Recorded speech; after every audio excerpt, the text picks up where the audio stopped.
بسم الله الرحمن الرحيم.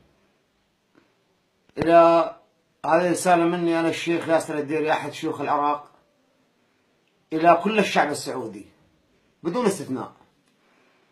أولا السلام عليكم ورحمة الله وبركاته، والصلاة والسلام على محمد أشرف الأنبياء والمرسلين. أما بعد، بخصوص ما طرح بخصوص الميزانية، أنا ما لي علاقة، أنا رجال عراقي، بس نصيحة مني هذه الكل سعودي، لأنكم أغلى من روحي، ولأنكم رفعتوا رؤوس العرب كلهم في العراق وفي اليمن وفي كل البلاد العربية. أنتم وقفتم وقفة ظلم وأسود ضد إيران وضد أذناب إيران. فأقول لكم شيء واحد، يعني ميزانيتكم الحقيقية في السعودية هي حبكم الخادم الحرمين الشريفين الملك سلمان بن عبد العزيز ملك الحزم صاحب المواقف المشرفة. وميزانيتكم الحقيقية الشامخة هو حبكم لحكومتكم، للملك سلمان ولسمو الأمير محمد بن نايف ولسمو الأمير محمد بن سلمان الحكيم الذي أبهر العالم. والسعودية لأنها وقفت شامخة أمام إيران وتحديات إيران وأمام الحوثيين أذناب إيران في اليمن، وأصبحت عز للعروبة ولكل عربي. بعض الإعلام المشوه الحاقد يحاول أن يدس لتفريق بين السعوديين وبين حبهم لقادتهم. أنا عراقي مهجر من العراق بسبب إيران وبسبب داعش المجرمة، لأن إيران وداعش وجهان لعملة واحدة. منذ سنة و4 أشهر ونحن نعيش في تركيا مهجرين، في حسرة، في قهر، تحت البرد نحن وأطفالنا وعوائلنا. ولكن عندما نرى الجيش السعودي واقف ضد الحوثيين أذناب إيران وأمام إيران، والله نعتز بالشموخ، نحس بعزة وشموخ، لأن الجيش السعودي ليس جيش السعودية فقط، جيش عربي، وعلى كل عربي أن يفتخر فيه.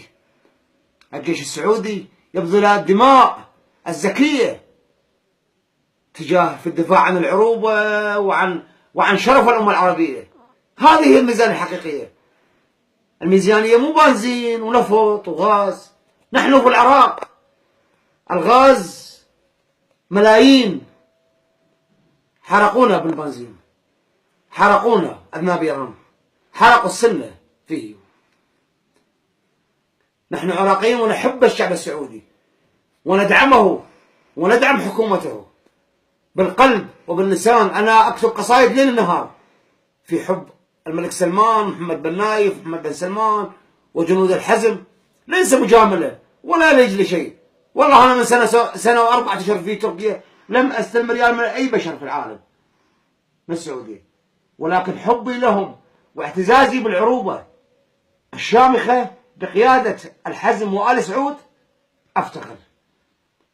أفتخر بها.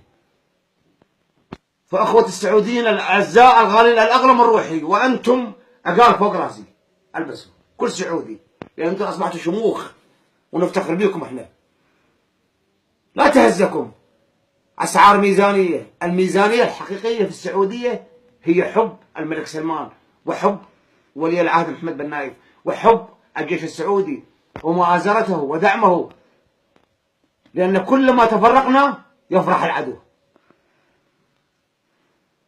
ميزانيتكم الحقيقية هي حبكم للقيادة في السعودية ودعم الجيش السعودي في قيادة الحزم. ترخص دماء غالية وعزيزة في سبيل الدفاع عن العروبة. أي بنزين وأي ميزانية وأي نفط مقابل الدماء الغالية. ناس تترك الأهل والأحبة والأطفال في الدفاع عن العروبة. أي ميزانية. فهذه نصيحة مني لكم، لأني أحبكم والله، أحبكم في الله، والله أحبكم في الله، أقسم لا إله إلا الله أحبكم في الله. وهذه نصيحة مني لكل سعودي.